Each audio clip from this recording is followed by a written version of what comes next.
Ferrand, bonjour. Merci de répondre aux questions de Web TV Info. Première question. Qui êtes-vous, Patrick Ferrand? Écoutez, personnellement, La Rochelle était la ville de mes vacances.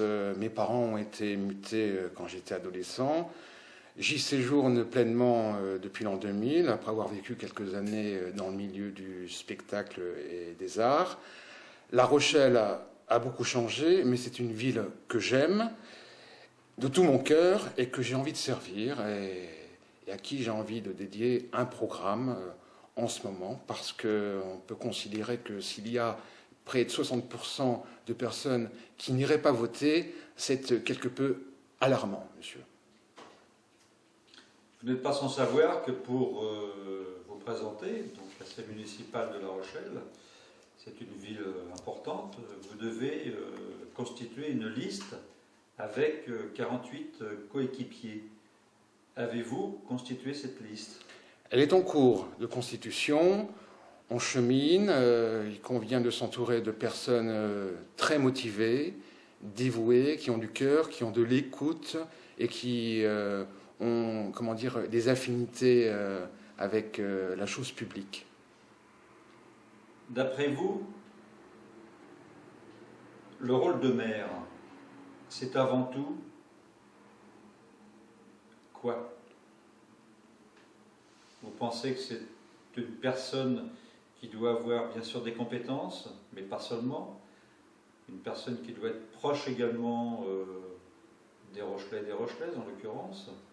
Vous pensez que c'est avant tout un homme de communication? Pas vraiment. Écoutez, ça fait plus de 10 ans que je séjourne à La Rochelle, et de toutes les candidates et candidats qui sont aujourd'hui en lice, vraiment, je peux dire maintenant devant cette caméra que je n'ai pas l'occasion de les croiser ni dans les cafés, ni sur le port. Non, vraiment, ce sont des gens qui ne fréquentent pas le quartier. On ne peut pas dire que ce sont des gens qui nous disent bonjour dans la rue.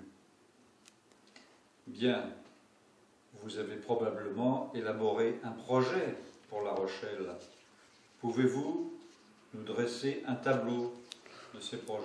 Un tableau. Écoutez, j'aime faire de la peinture, c'est certain. Vous l'avez dit, j'écris des chansons bien humblement.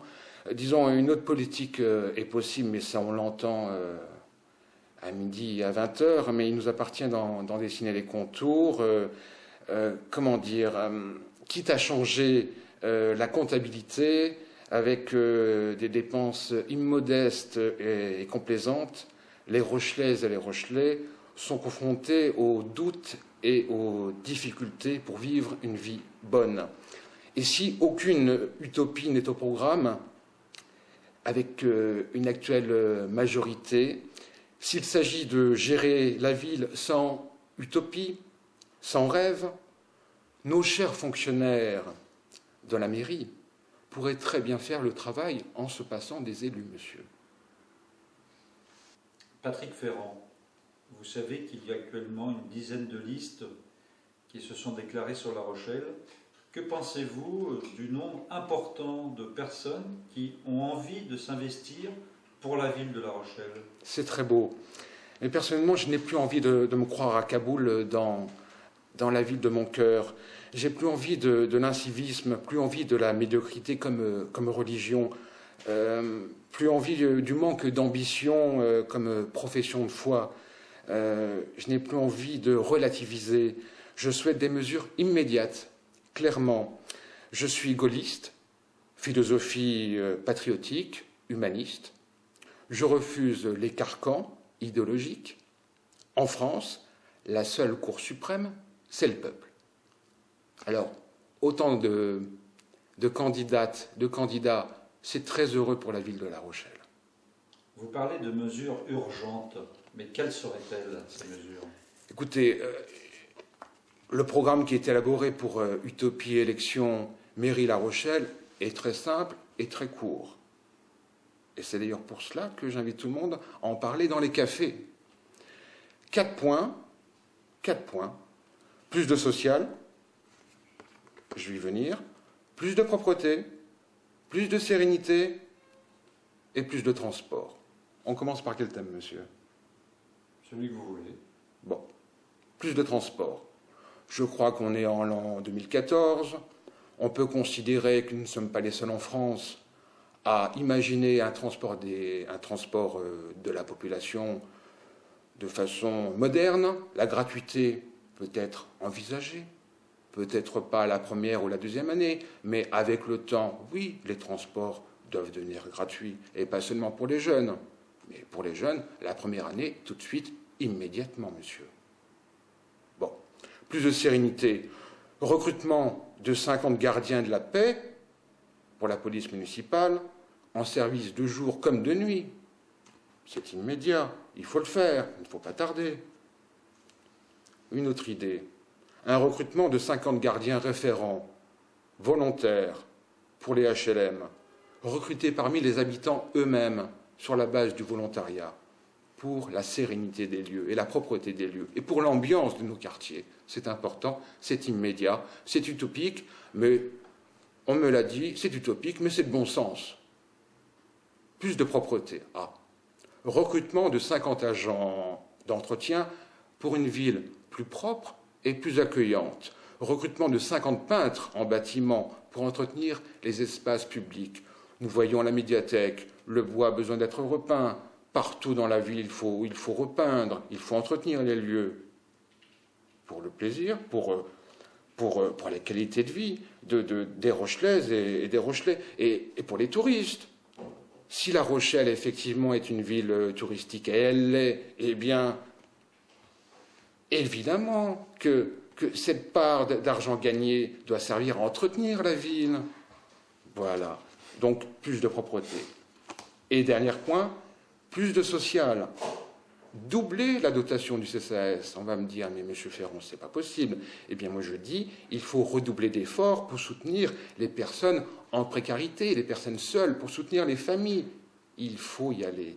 Il faut immédiatement soutenir les populations en doublant la dotation au CCAS. De plus, pour éviter la mendicité dans les rues, une chose, l'auberge sociale, qui est à 4,40, il faut la rendre gratuite. Les repas doivent être offerts par la communauté municipale. C'est important, c'est important. On ne peut pas faire payer un ticket repas à l'auberge sociale au prix de l'aumône des rues. Ça n'est pas possible, je ne peux pas l'accepter. Et personne qui serait candidat, parce que j'ai cette chance et cette audace d'être candidat, personne, ou tout le monde me suivra dans cette idée, à cœur. Une autre chose, le permis de conduire. Qui de nos jours, en ces temps pas faciles, a 1 000 € à investir quand on est demandeur d'emploi en difficulté? Le permis de conduire pour tout le monde, allez, pourquoi pas gratuit? C'est utopique, certes, mais c'est de bon sens, du bon sens. C'est ce que nos gens, c'est ce que la population rochelaise attend des candidats.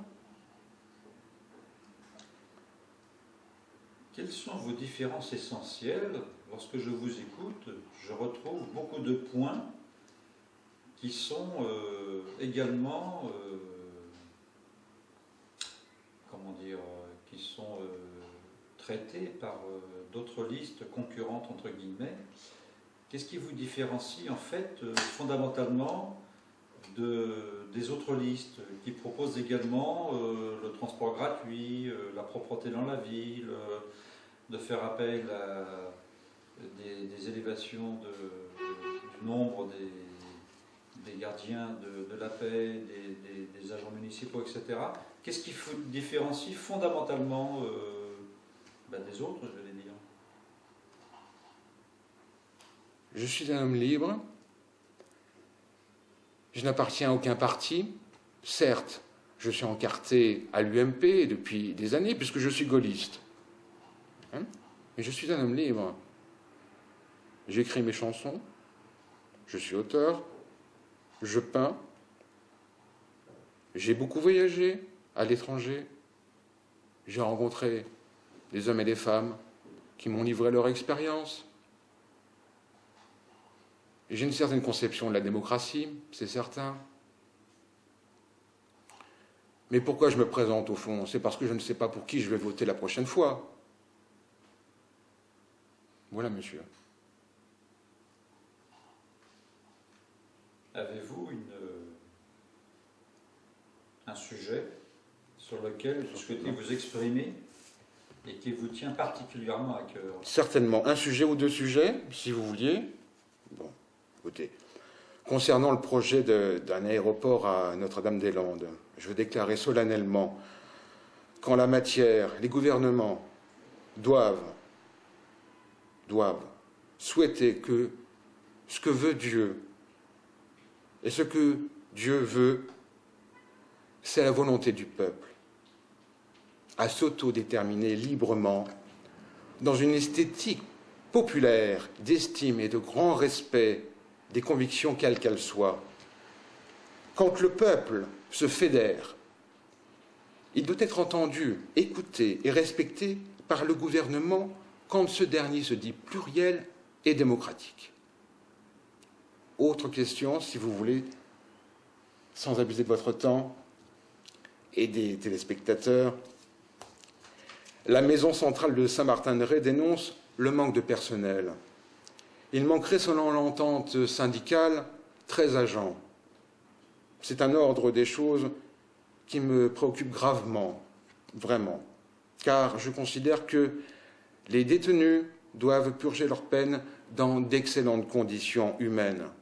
Pourquoi, monsieur? Parce que pour ces hommes et ces femmes qui sortiront un jour, nous devons tous souhaiter pleinement qu'ils soient libres et équilibrés dans leur humanité. Ce sera le mot de la fin pour aujourd'hui. Merci d'avoir répondu à nos questions. Voilà. Merci de m'avoir reçu.